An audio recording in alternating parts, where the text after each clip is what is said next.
tayo mismo ng pinuno at ang ama ng Department of Interior and Local Government na talaga namang naging abalaho ngayong taong 2020. Walang iba kundi si Secretary Eduardo Año. Secretary, good afternoon. Magandang araw po. At welcome po sa inyo pong Barangay 4. Huwag natin palampasin po ang pagkakataong ito para maging isa po tayong responsable pong mamamayan ng Bayang Pilipinas. Punuin po natin ang ating pong sarili ukol po sa mga halaga po natin mga issue at usapin dito po sa ating pong bayan. Tama ka dyan, Alex. Mabuting mamamahala at pagbabago ang hatid ng ating programang Barangay 4 dito sa PTB4 at sa Radyo Pilipinas. Yes. At ang sinasabi nga natin, ang ating misyon, maghatid ng tamang impormasyon at serbisyo sa ating mga kababayan. Yan. Ako po si Alex Santos at siyempre kasama ko po si Yusek. Yes, ito po ang Barangay 4 ng DILG. At special po ang ating talakayan ngayong araw na ito dahil siyempre babalikan po natin ang mga ginagawa pong hakbang ng ating pong kagawaran, ang DILG, ang Department of Interior and Local Government.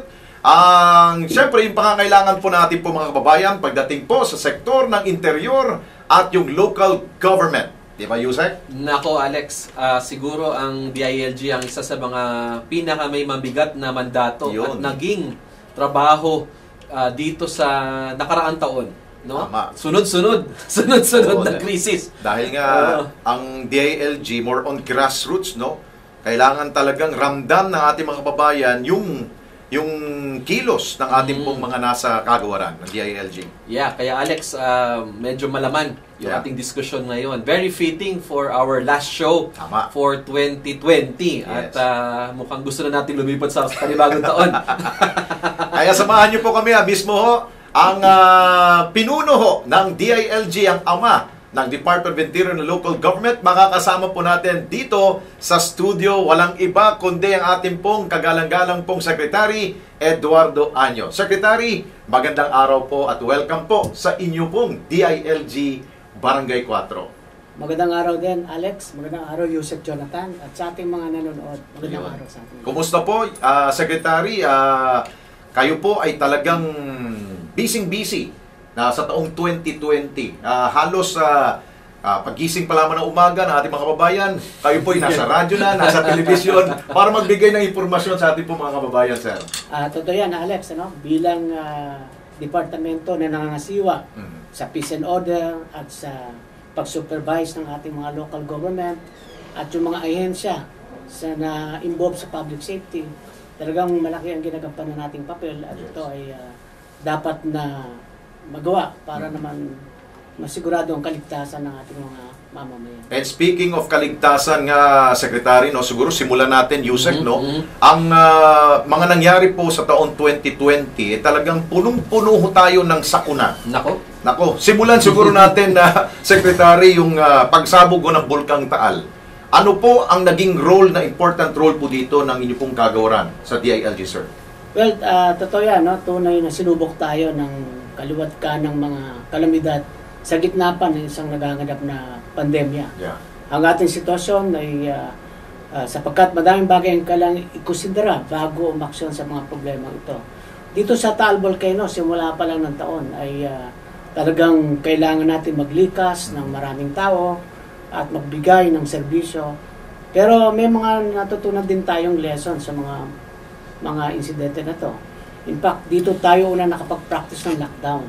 Yes. Kaya kung sinasabi natin na magla-lockdown ng pandemya, I am very confident because our policemen and military men were able to do it during the phreatic eruption of Taal Volcano. At pinasok tayo ng iba't iba pang mga bagyo, no? Sa loob ng 4 na linggo ay 6 na bagyo ang tumama sa atin, ano? Itong mula Oktubre at Nobyembre.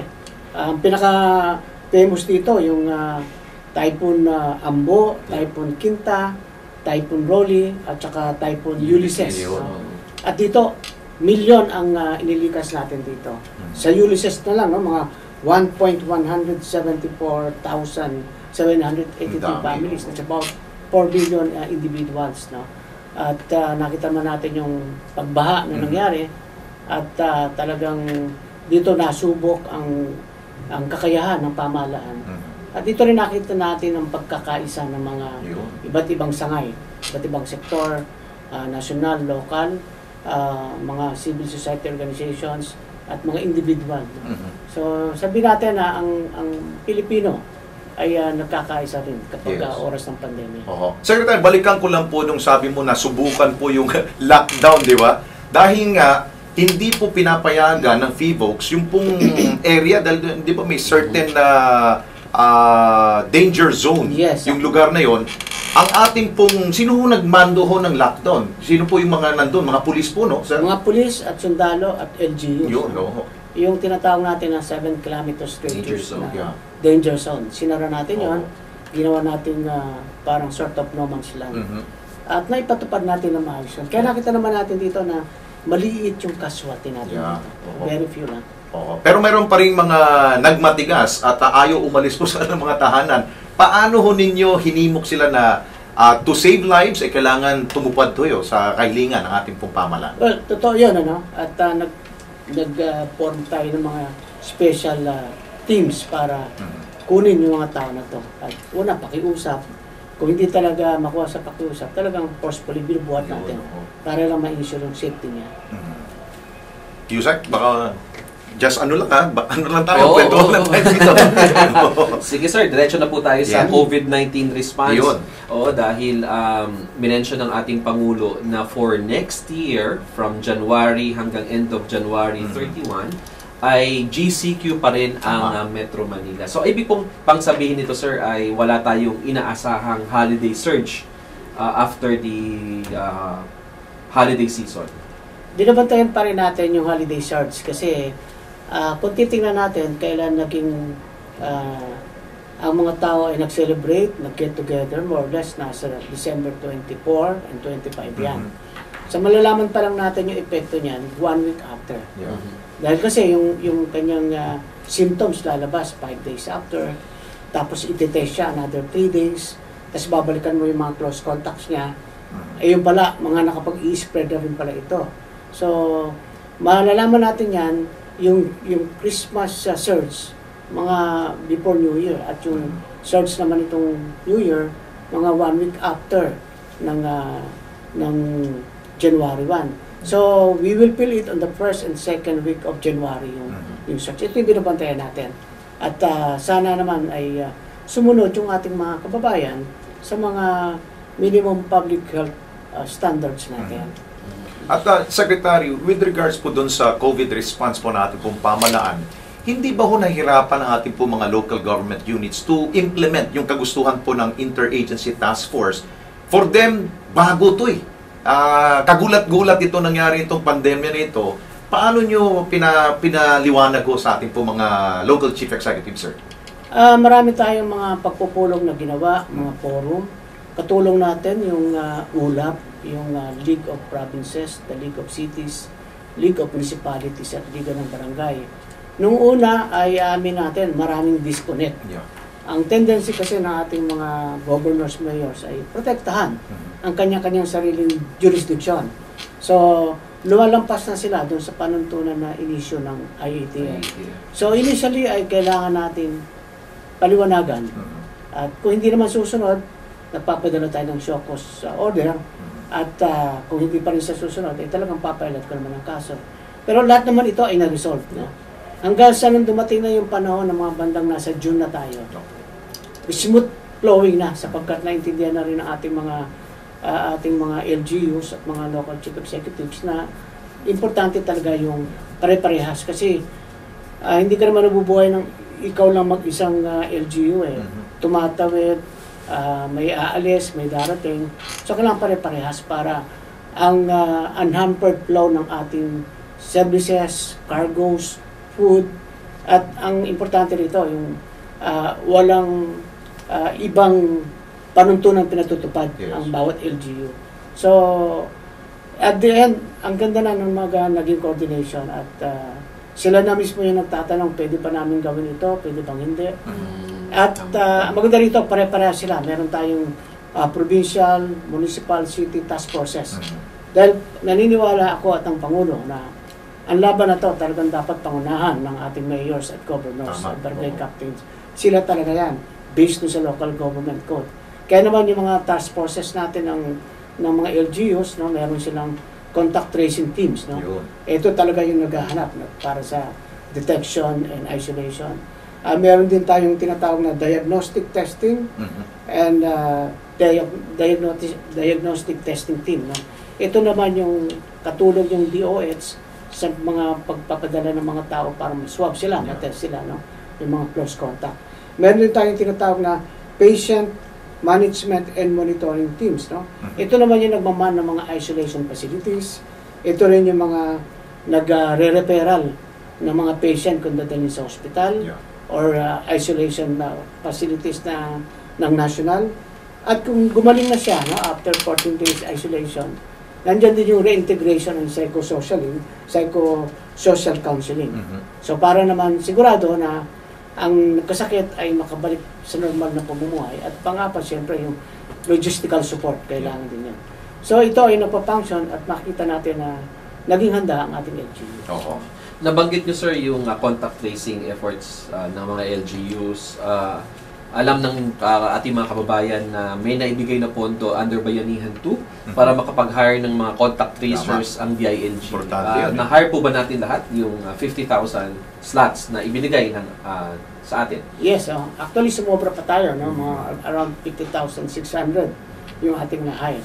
At ito ngayon ay isinama natin sa mga existing contact tracing teams ng ating buong bansa. No? Kaya pag susumahin natin, no, meron tayong 30,905 contact tracing teams na binubuo ng 264,949 contact tracers. No? Dami. Marami yan. No? May volunteers dyan, mayroon police, mayroon Bureau of Fire, mayroon ding mga barangay health workers. At ito lahat ay tumutulong sa ating mga local government units. At Secretary, ang isa ring kapansin-pansin sa naging tugon ng DILG dito, especially sa ating po mga kababayan, dun sa pag-distribute po ng SAP, yung Social Amelioration Program. Kumusta po? Anong feedback po ng ating mga kababayan at sa inyo po, inyo pong assessment po sa tulong po ng mga barangay po dito, sir? Dito ay nakapagtulong-tulong yung DSWD, DILG, at local government units, pati na rin ang AP at saka PNP sa pag-distribute ng SAP. No? Dalawa yung SAP na yan, no? Yung SAP 1 and SAP 2. At yung sa SAP 1 ay halos na ibigay naman na lahat yan. Yung sa SAP 2, meron lang konting natitira. Pero ang maganda naman dito, ina-account natin lahat ng mga pondo. At nakasuhan din natin yung mga tao na sinasabi nating nagsamantala. No? For example, about 270 cases ang naimbestigahan natin at involving about 184 barangay captains. Ang iba rito ay naisampa na natin sa prosecutor, naipal sa korte, at ay by sa ombudsman. Ang ombudsman naman ay nakapag-issue ng 89 prevention or preventive suspension orders sa ating mga kapitan. So, tuloy-tuloy ito. Basta mayroong complainant dyan, sigurado iimbestigahan natin yan. We'll make sure na accountable ang lahat ng funds na idinidistribute ng pamahalaan. Dahil para po to sa ating po mga kababayan na apektado ng pandemya, wag naman ho sanang wag naman sanang samantalahin po. Sana. Pero may mga nanamantala. Meron nga. Pero mabuti na lamang po mabilis ang aksyon po ng DILG dito at sila po ay may kakarapin pong kaso dito. Kumusta na po yung kanilang mga kaso, sir? Meron ongoing. Ongoing yan. Sa mga mayors din, meron tayong na-showcause dyan na 43 mayors. Na ito yung hindi man lang sila, kumbaga, ay base doon sa kanilang mga ulat ay hindi halos gumalaw yung pera. Mabagal, sir. Mabagal. So, you have deprived also our constituents of support. No? So, yun yung mga, ay ongoing naman yan. Iba naman nakapag-justify. Yes. So, we are actually very reasonable. Nakita naman natin, the same din sa during the bagyo, no? May mga mayors na nakita natin na wala sa kanilang lugar nung panahon ng bagyo. nagbigay na tayo ng mga memo circular before na dapat 48 hours preparation sa isang bagyo. Andiyan ka. At habang nagbabagyo hanggang matapos, walang mayor na aalis. Ayun.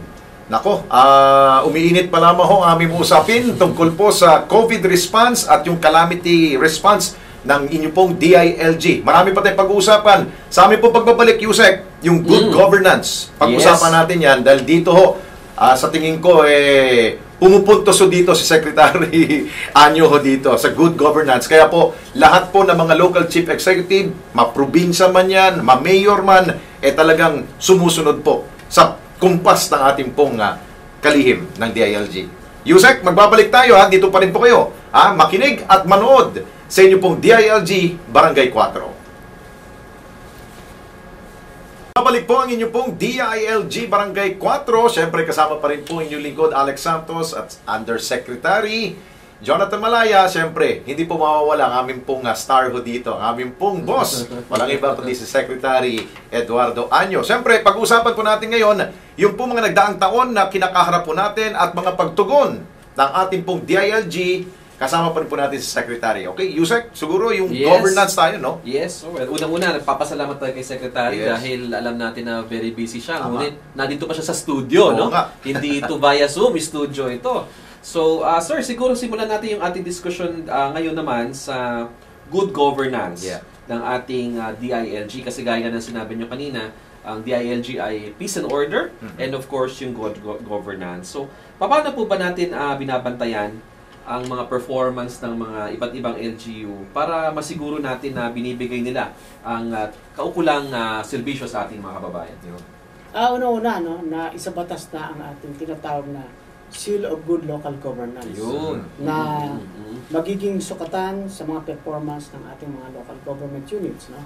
Hinihikayat din natin ang ating mga mamamayan na makilahok sa pag-assess sa performance ng LGUs at bilang chair ng participatory cluster. Ako yung chair ng participatory governance cluster. Patuloy din natin hinihikayat ang mamamayan na makilahok sa kampanya tungo sa mas maayos at maasang lokal na pamamahala. Yes. Sir, may mga bago kayong mga programa na sa kasaysayan ng DILG, Alex, ngayon lang ginawa. Okay, for example, itong road clearing. Yun. Importante yun. Actually, sir, alam natin na pangalawang yugto na ito, nung Pebrero, linunsad natin, inabutan ng pandemya, no? Pero irinunsad uli natin ngayong... That is based on sa SONA ng Pangulo. Yes, SONA ng Pangulo. So dito po sa road clearing, ano po ang inaasahan natin, sir, na magiging tema naman nitong pangalawang road clearing natin na magbabalidation na yata tayo sa January 18? Well, una-una, no, binabati muna natin yung mga LGUs natin sa pakikilahok doon sa road clearing 1.0 natin. Ito ay isang naging matagumpay at nakita rin natin yung will ng ating mga local government units na kung saan gumanda yung daloy ng trapiko at nawala yung mga obstruction. Ngayon na-stop ito dahil pumasok yung pandemya. Ngayon medyo nakaka-recover na tayo at napalit natin yung numero ng mga active cases. Nag-embark tayo ng road clearing 2.0. Pero ito ay binubuo ng isang partial at saka full. No? Para doon sa mga MGCQ areas ay full implementation, partial naman sa mga GCQ. Ano yung gusto natin dito? Dahil sa pagkaroon ng pandemya, medyo nag-relax tayo. Bumalik na naman yung ibang mga nagtitinda sa kalsada. When the cat is away, the mouse will play. Ano talaga, no? Bumalik din yung mga even yung mga informal settlers natin, naglagay naman ng mga... So, yun ang gagawin natin ngayon 2.0. Gusto natin na maalis uli yung mga obstruction na yan, lalo na sa mga GCQ areas, para tuloy-tuloy ang daloy ng trapiko, lalo na ngayon na kailangan natin ng mga mabilisang pagdadala ng mga tao sa ospital. No? Importante. So, ako naman ay umaasa ng ating mga local government chief executives ay kasalukuyan na rin nagpapatupad ng road clearing. Ito ay isang direktiba ng Pangulo sapagkat sabi niya, no, ang disiplina talaga magsisimula pa rin paglabas mo ng bahay. Sa paglabas mo ng bahay, dapat malinis, walang obstruction, lalo kung nasa kalsada. Minsan na nangunguna pa yung mga nasa pamahalaan, katulad ng mga barangay halls na itinatayo. Nag-encroach na lang. Basketballan na nandun sa Oo. usada, pinapabayaan ng mga barangay officials. Dapat ay alisin natin ito. And discipline talaga ang kailangan natin dito. At Secretary, hindi ho ba nahirapan tayo para ipatupad po itong clearing operation? Dahil maraming nagsasabi, baka daw nayurakan ang kanilang karapatang pantao, lalo-lalo na sa mga nagtitinda lamang ho ng maliit na bagay. Pero paano ang approach ho natin sa kanila? Katulong yung mga local government units actually, yung mga na-displace, binigyan naman nila ng lugar na mas disente Tama. at mas pupuntahan ng tao. No? Kasi yung mga tao naman, hahanapin nila kung saan yung mga tiyangge, mga tindahan na ganyan. Iligay mo sa isang lugar, pupunta sila doon. Kaya lang, nag-uunahan sila ng kliyente. So, pag naglagay ng pwesto dito, may maglalagay din dito sana. Sabi nga, no, pumunta ka ng palengke, yung loob, bakante.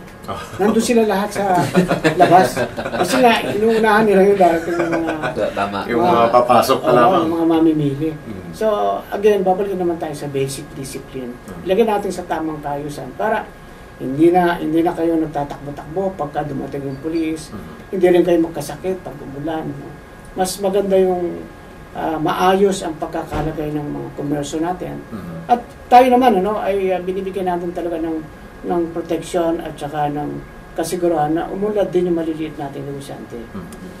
Go ahead. So isa sa mga napapansin ng ating mga kababayan ay yung mga naiwang poste ng kuryente sa mga road widening projects, no? And sila nga yung mga obstruction na naiwan. Mga anong hakbang po kaya, sir, ang pwede natin gawin para matanggal na itong mga posting ito? Una-una nagkaroon tayo ng pagpupulong sa mga public utility companies, no? Katulad ng Meralco, even yung MWSS, ito yung mga nagle-layout ng mga cables, no? Nagkaroon na tayo ng mga pagpupulong dyan kahit even before pa ng pandemic at sinundan pa ng mga at sila naman ay nangako na gagawin nila yon. Ang request lang naman nila na kung po pwede ay one time nila gagawin para isang manpower at saka isang gastusan. Pero siyempre, sabi naman namin na okay, fine, give us time and date kung kailan nyo gagawin. Kasi hindi mo po pwedeng at your own time and will. No? Kasi perwisyo at mga aksidente. Nakikita ko naman, no? Unti-unti na rin nilang namumove yung mga poste na nandyan sa mga malalaking kalsada natin. Kasi nagwa-widening na tayo ngayon. Okay, Secretary, part rin po sa good governance at mithiin po natin na magkaroon po ng community improvement. Siguro, in every locality sa LGU po, yung business permit at yung mga requirements pa, na mga kailangan pa mga clearances, importante yun, no? Meron ba tayong ginawa po bang reforma ho dito at napaganda ho ba natin ang proseso ho para sa ating mga kababayan ho dun, sir? Yes, tumutulong ang DILG sa pag-streamline ng mga LGU business permits at licensing systems sa pamamagitan ng pagbawas sa araw ng proseso at mga kinakailangang taong maglagda o pupirma sa mga permit na ito. Patuloy natin yan, minomonitor natin yung pagsunod ng mga LGUs sa mga kautosang ito sa pamamagitan ng revised standards, processing business permits and licenses. At more or less mga 1,300 LGUs na, no? Or 85%. 0.75% mula sa kabuang 1,516 LGUs ang sumusunod na. Very good. So, ibig sabihin, meron tayong tinatawag na 2,720. Ito na yung 3,720. Ito na yung sinusunod natin na numbers ng days kung kailang may issue mula sa simple transaction up to yung tinatawag natin na complex transaction at yung mga transaction na involving ang national agencies. No? Doon din sa mga telcos natin. Malaking kaginawaan yun.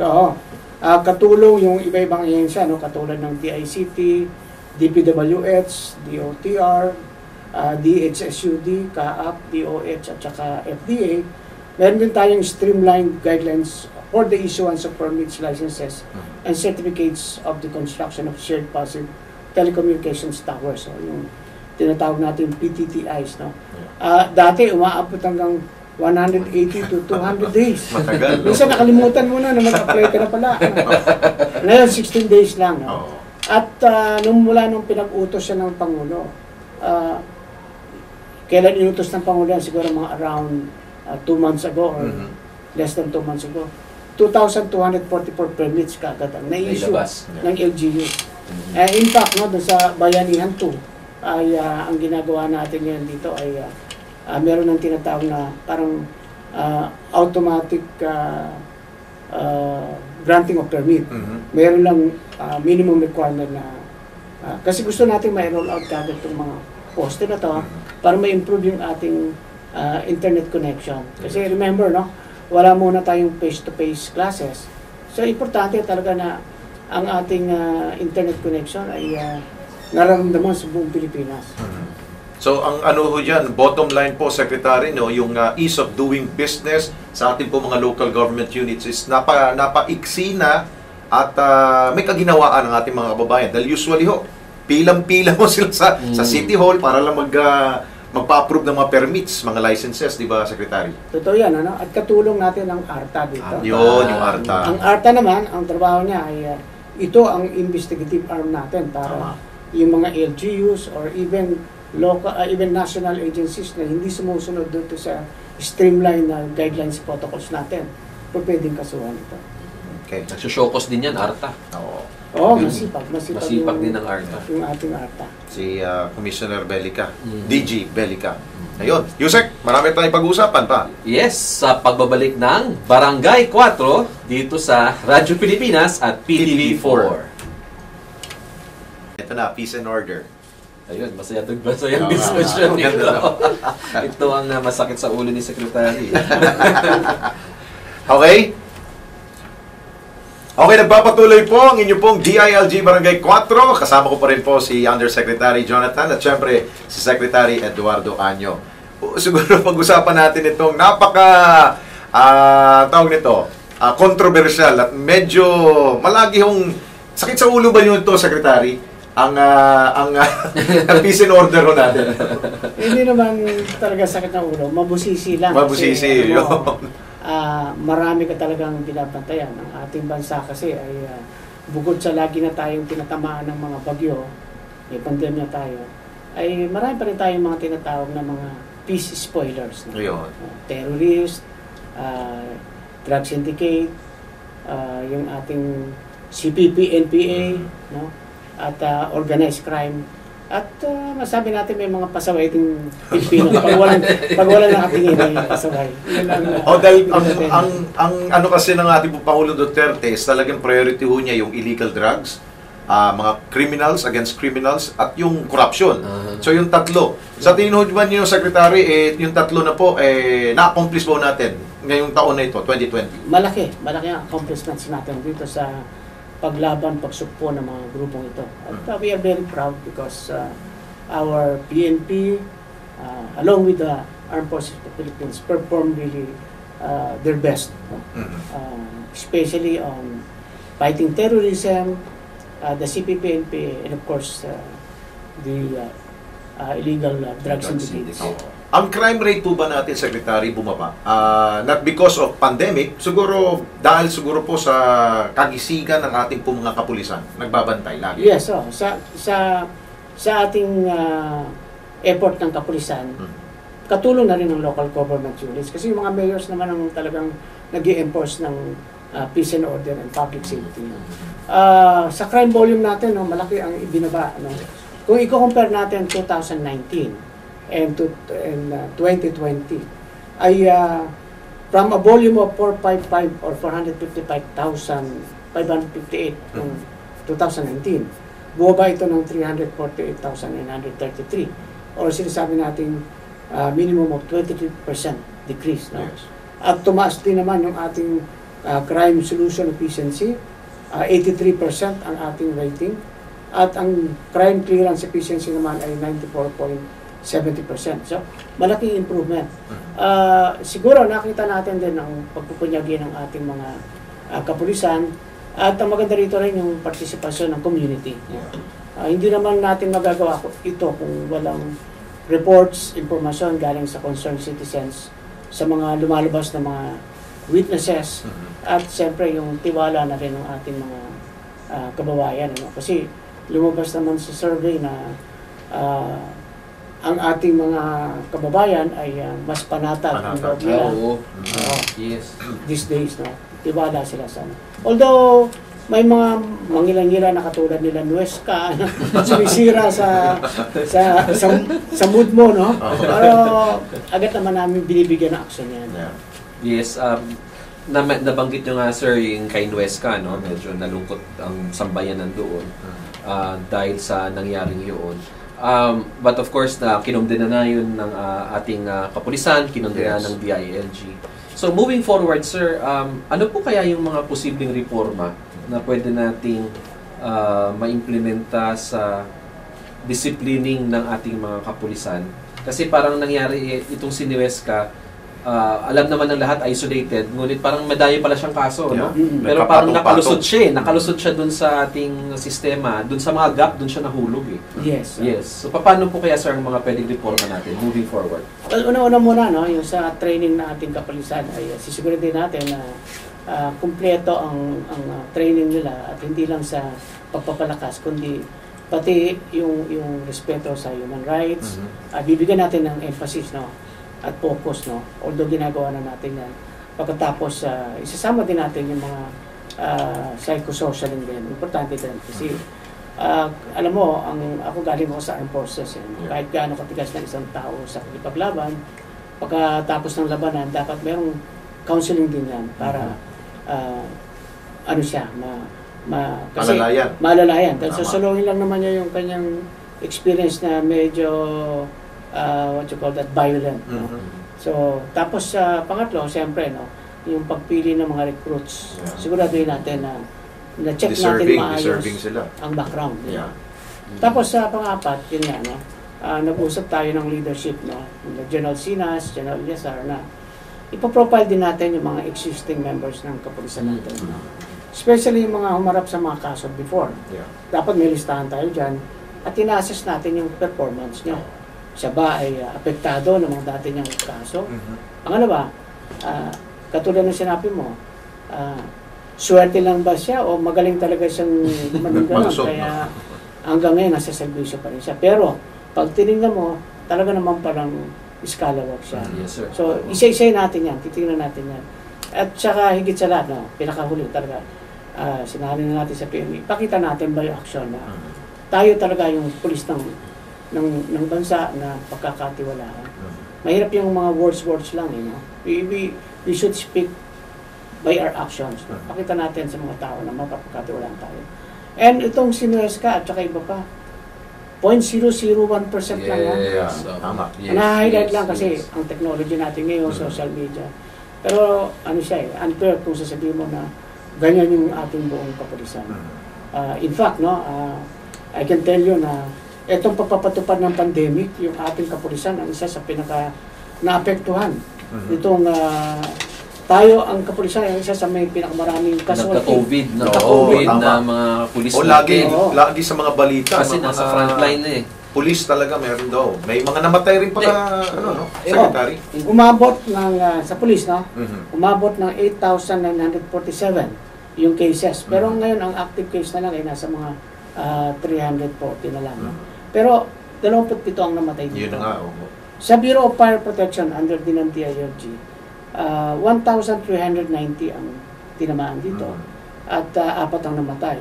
Ang BJMP ay 1,040 ang tinamaan at 5 ang namatay. Sa DILG mismo, sa Central Office, Regional Office natin, 97 yung tinamaan at 2 ang namatay. In fact, may isa pa tayong namatay lang just the other day. Pero confirm lang natin kung ito ay isang COVID case. No? So all in all, no, sa DILG, 11,474 ang tinamaan dito. 477 na lang yung aktibo with 38 deaths. No? Kaya in fairness, no, tingnan naman natin yung sakripisyong ginagawa ng kapulisan. Bukod pa sa mga napapatay sa encounter, ng against lawless elements. No? So, let us give what is due for the PNP, the credit due for the PNP. Yes, sir.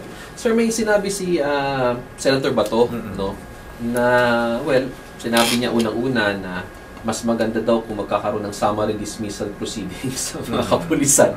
Just like sa AFP. Gaya daw sa Oo. AFP, and tama-tama, Tama. as a former AFP Chief of Staff, maganda malaman ng ating mga kababayan kung ano yung opinion nyo dito. Pero yung pangalawa, sir, yung sinasabing, as former Chief PNP, sinabi niya na karamihan daw ng mga nagkakakaso, natatanggal, pero naibabalik. May mga ganun daw. So, ano sa tingin nyo, sir, yung comment ni Senator Una Bato? muna, doon sa unang tanong mo, ang PNP kasi ay, according to our Constitution, ay Civilian. national in scope and civilian in character. Yeah. So, ang ating mga regional directors, wala siyang tinatawag na Article of War 105. Ang Article of War 105, the commanding officer has the power to impose penalty, discipline, punishment on the spot. And after that, he can say, you are already discharged of the service. The papers will just follow. The process will just follow. Yun yung tinatawag na disciplinary power of a commanding officer. Kapag ang isang pulis ay nagkamali, it would take months before matapos yung procedure bago siya matanggal sa serbisyo. So meanwhile, andyan siya, ay nagsusweldo pa rin siya, pa-floating siya. Eh pag nagkalimutan pa at nagkapalitan na ng mga commanders at saka ng mga directors at GPNP, makakalimutan din. O tapos, pagka medyo naupo pa yung kanyang kaibigan, balik na naman sa circulation. So, ako para sa akin, tama yung sinasabi ni Senator Bato. There are many police forces or organizations in the world that they have this disciplinary power. So, kahit civilian yung character, bigay mo. Kasi, yung police pagka nakaso, na-dismiss siya, hindi pa yan outright dismiss. Kasi, mag-a-appeal pa siya kay Napolcom, mag-a-appeal pa siya kay Civil Service Commission, mag-a-appeal pa siya kay DILG, and even to the President. Kasi nga, sinasabi na he's protected by the Civil Service Law. Di tulad sa mga sundalo na outright may ano tawag doon na may court martial. Oh yeah, pwedeng court martial, pero at the same time, na-impose mo na yung discipline at saka yung punishment sa kanya. Tapos yung pangalawang tanong mo naman, ano pa kayo ulit yung pangalawang tanong? Yung anong mga possible na reform yata yung reform paano ma-reform Yung nababalik sa service, sabi ni Senator Bato, madami daw. Yun, pero nasagot na sir. Dagdagan ko paano. I've also observed that before. In fact, yun yung ipinaliwanag ng Pangulo minsan na pagka natanggal na siya, hihilutin niya yung witness. Yeah. Pag nahilot na yung witness at bumaliktad na, kukuha siya ng magaling na lawyer, sabi niya, I demand immediate investigation, re-investigation of my case. Eh kung wala na yung complainant mo, wala na yung makakabalik siya. Makukuha pa nga niya yung back pain niya. Para na sa bakasyon. That's a thing of the past. Hindi yan mangyayari yan. We'll make sure na appeal pa lang. Turn down na. Ano yung ibig sabihin? Kailangan ba ho natin ng yan? May amendment pa ho ba sa ruling ngayon? Or is there a need for Congress to make baguhin pa yun? Wala na yun. We at the Napolcom has instituted this measure. Na we give priorities in recruiting new police trainees rather than recycling yung mga natanggal na sa serbisyo. Kaya mabibilang mo sa daliri ko, wala talagang nakakabalik ngayon sa panahon niyo, sir. Sa panahon ko. Pero meron din naman ako mismo yung nagsasabing this is an injustice. Kasi binabasa ko yung case record meron for example doon na in self-defense ay napalaban sa dito sa bandang Cubao, no? Martial artist to nagtuturo ng martial arts dito sa police. Pero nakita ko na yung nakalaban niya pala ay may kaibigan na ranking na police officer. At despite yung unang result na deliberation ng NCRPO na siya ay absuelto, ay binaliktad. So sabi ko, this is injustice. So sabi ko, ibalik ito sa servisyo. Pero yung mga na-involved sa drugs, extortion, a wall, no yan. Hindi na natin pababalikin yan. We need more good, competent professional policemen. Para ma-maintain yung image talaga ho ng ating pong mga kapulisan. Okay, Secretary, dakuin ho natin itong usapin tungkol po sa BADAC, Barangay Anti-Drug Abuse Council. Kumusta na po naging performance po nito? Dahil illegal drugs talagang punteriya ko natin dito, no? Para mabuwag. Kumusta po ang ating pong papel ng mga barangay anti-drug council po, Secretary? Well, una-una, no, dito natin nakita na ang paglaban sa droga dapat ay holistic. No? Nasanay lang tayo na ang ina-address natin ay ang tinatawag natin supply. Ibig sabihin, we are running after syndicates. Pero kailangan pati yung demand. Yeah. No? Kaya dito sa ating strategy, again, ang mga local chief executives ay involved. At sila ang mga pinuno nitong mga provincial, municipal, and barangay and city anti-drug abuse councils. At dito, lahat ay i-address supply at saka yung demand. Most particularly, yung demand. Yes. Like for example, sa pagtatayo ng mga community-based rehabilitation centers, meron tayong mga regional rehabilitation centers para sigurado na magamot natin yung mga kababayan natin nalulung sa droga. No? At pangalawa, sinisigurado din natin na nagkakaroon tayo ng drug clearing operation sa barangay. No? Kasi kailangan mapalis natin sa barangay yung mga tao na nagbebenta ng drugs. No? Mahuli natin yan. And at the same time, ma-address din natin yung mga gumagamit. No? Kasi hindi po pwede na isa lang. No? So, meron tayong mga in-awardan, no? Ng mga barangays at mga municipalities at cities na nakakaroon ng magandang performance sa tinatawag nating performance ng ADAC at saka ng mga BADACs. No? So, in this way, nare-recognize natin. And at the same time, meron din tayo mga konting mga incentives sa kanila para mas lalo pa nilang mapaigting yung kanilang mga programa. Di ba may mga awards? No? Yes, ADAC Awards. ADAC Awards. Nabibigay lang ni Secretary a few weeks ago. At ilan ho ba mga barangay ho ba na drug cleared na ho tayo, sir? Marami na, no? Marami na, no? As I remember, nasa out of the 42,000 barangays natin, I think ang na-clear na natin is about 18 to 19,000. No? At tuloy-tuloy pa rin ito. Tapos dito nga, no, 273 LGUs ang napanatiling drug cleared ang kanilang mga barangays at 234 LGUs naman napanatiling nila drug-free ang kanilang mga barangays.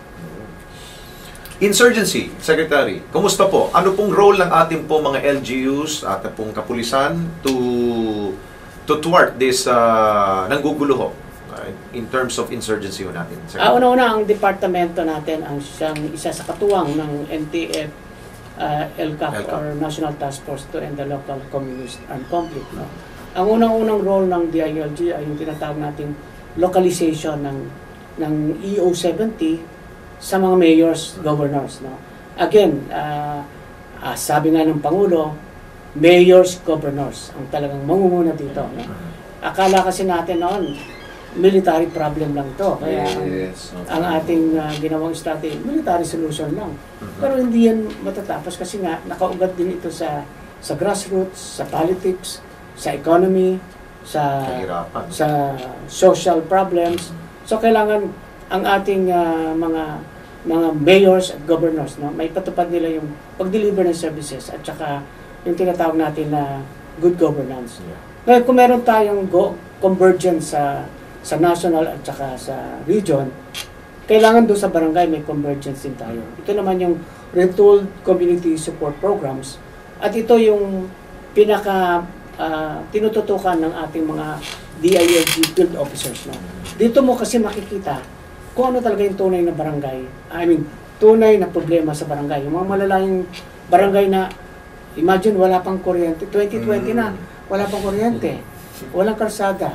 Walang malinis na tubig. Walang barangay center or barangay health center. No? Napakasimple na problema. Pero, naipagkait. Dahil hindi natin malaman kung anong klaseng pamamala ginawa doon.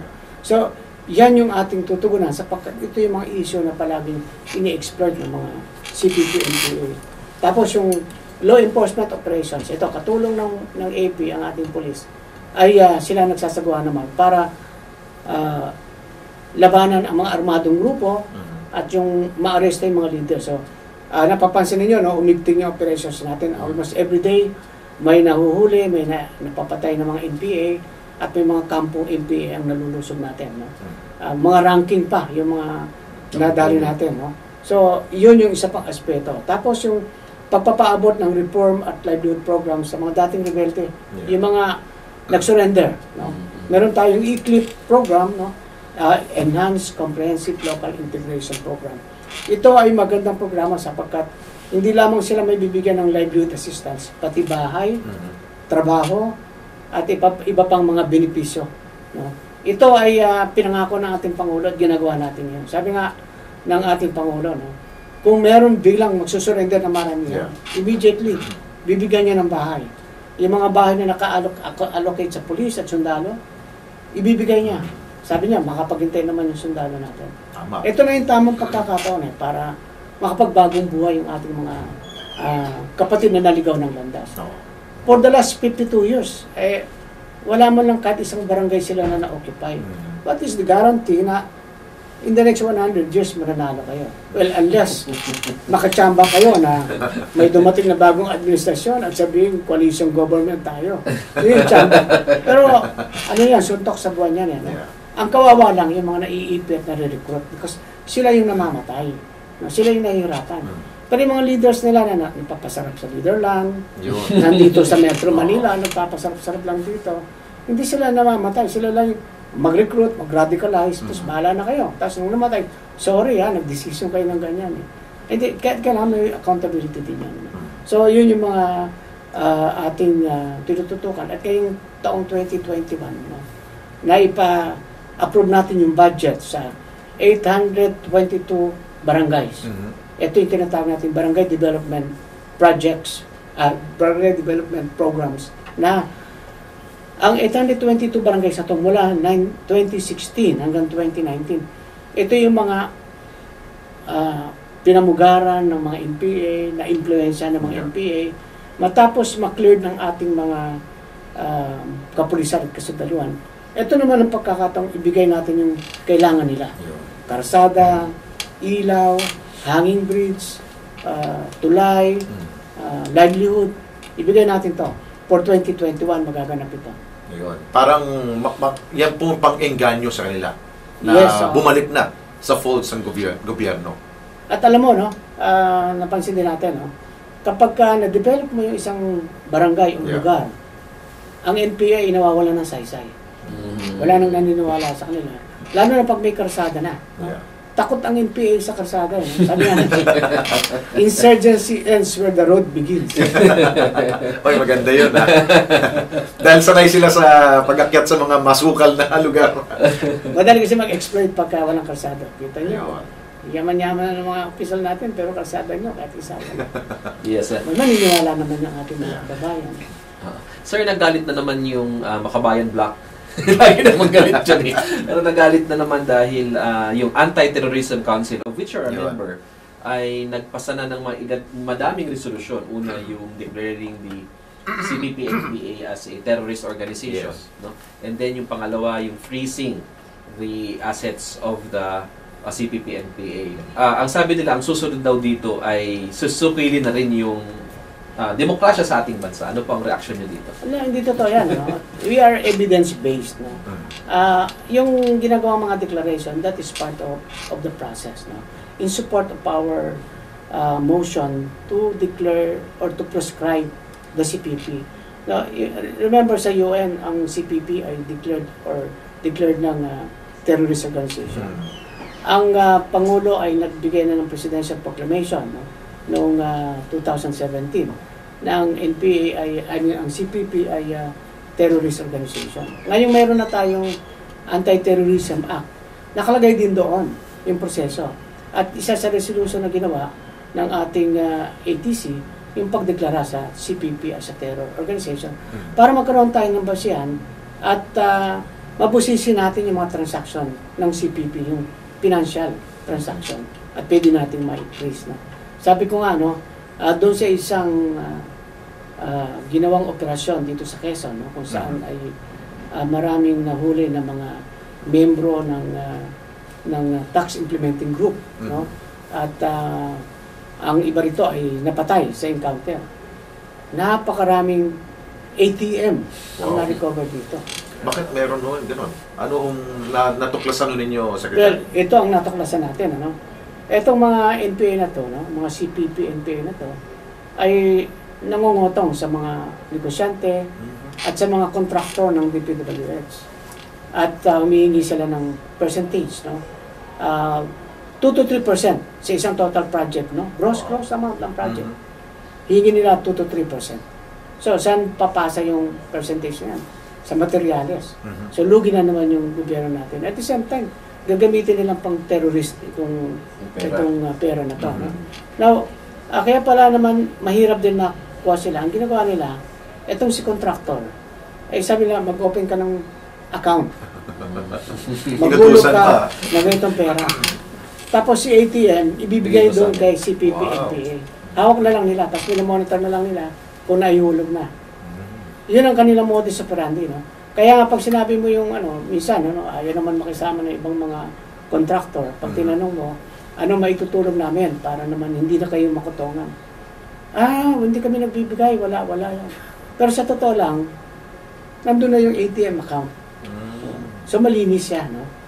Kung may makita natin yung connection ng ATM account na to, hawak ng NPA at ng CPP, then we can freeze this account and we can start the investigation. Bakit ka nag-open ng account na ganyan? Hawak ng NPA. So ayusin na natin to, no? Marami ng naganap for the last 52 years. Patuloy pa rin andyan yung NPA kahit alam natin na hindi naman sila mananalo. Pero kumbaga pain in the neck na ito, no? Ang mga kababayan natin parang napilitan na lang na sa araw-araw ay mag-agree para wag na lang Alam mo, pag ikumpara ko nga ito, na parang nung araw kasi lagi kong napapanggan yung mother ko na pag merong daga sa bahay, naninira ng mga gamit, no? Pero ang tawag niya, si mabait, ayaw ang tawagin ng daga. Pag sabi ko, yung mga walang yung daga niya, anak, wag, magsisiraan yung gamit natin. Oo nga. Kasi dapat siya si mabait. Parang gano'n, ano? Oo. Na, Gaganti mo, kasi daw, no? alam mo, ayaw mo ng NPA, alam mo, galit ka sa NPA. Pero sa walang kibuka na lang, kasi nga, ayaw mo lang madamay. Kaya natapusin na natin ito. Paano ho yun, Everybody Secretary? must be involved. May pananagutan po ba yun yung mismong gumawa ng ATM card doon po sa mga rebelde? Meron ka ako lang batas tayong nakikita, no? Oo. May apply natin dyan para sigurado na managot din sila. No? Yeah. Merong kaukulang batas dyan. Oo, dahil parang sinusuportan mo sila. Yeah, Giving aid and comfort to Oo the nga. enemy. Ayun.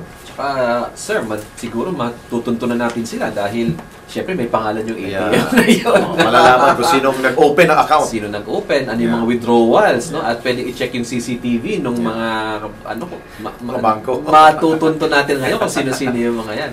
Okay. By the way, huwag mo kayo alis ha. Magbabalik pa rin po. Marapit na yung pag-uusapan. Siyempre, yung mensahe po ng ating pong secretary. Magbabalik pa rin po ang DILG Barangay 4. Siguro, in our last stretch po ng ating pong programa, Yusek, pag-usapan natin kay secretary yung vaccine. Tama, Oo. tama. Oo, sir, isa yan sa mga pinakaabangan ng ating mga kababayan, Yes. no? Kung meron na bang desisyon sa vaccine na bibilhin ng ating bansa at yung sinasabi ring mga LGUs na nakapag-allot din ng pondo sa kanilang budget for 2021, Tama. no? Kung pwede ba rin silang bumili. Mga May procure. updates po ba tayo sa ating mga kababayan? Yes, may mga LGUs na tayo na nagsignify, no? In fact, kahapon, nag-meeting ang League of Cities of the Philippines, no? Sina Mayor Jerry Treñas, sina Mayor Ben Leonardia, no? Na interested ang mga ibang city LGUs na makabili na para sa kanilang constituents. At ito ay kasama sa konsiderasyon ng ating